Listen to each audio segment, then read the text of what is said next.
Hey everyone, welcome back to our channel. Today, we're tackling something super useful: how to add a document to your Apple Wallet in 2025.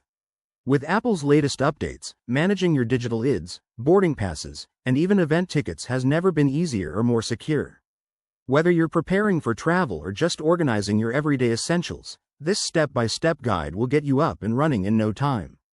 Let's jump right in. First things first, make sure your iPhone is updated to the latest iOS version for 2025. This ensures you have all the new wallet features, like enhanced AI scanning and biometric security. Start by unlocking your iPhone and opening the Apple Wallet app. It's that purple icon on your home screen that looks like a wallet. Once you're in the app, tap the plus button in the top right corner to add a new item.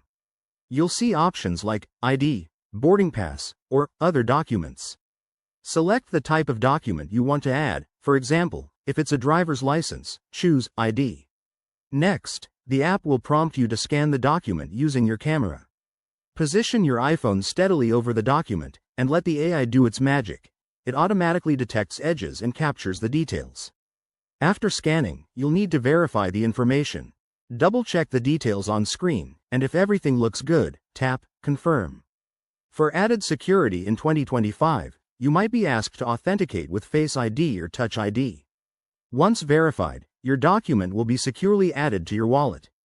A quick tip: if you're adding something like a vaccination card or a loyalty card, make sure it's in a clear, well-lit area for the best scan. Also, remember that not all documents are supported yet, so check Apple's official guidelines. And if you run into any issues, head to Settings, Wallet and Apple Pay for troubleshooting. There you have it. You're now a pro at adding documents to Apple Wallet. This feature not only saves space in your physical wallet but also keeps your info safe and accessible.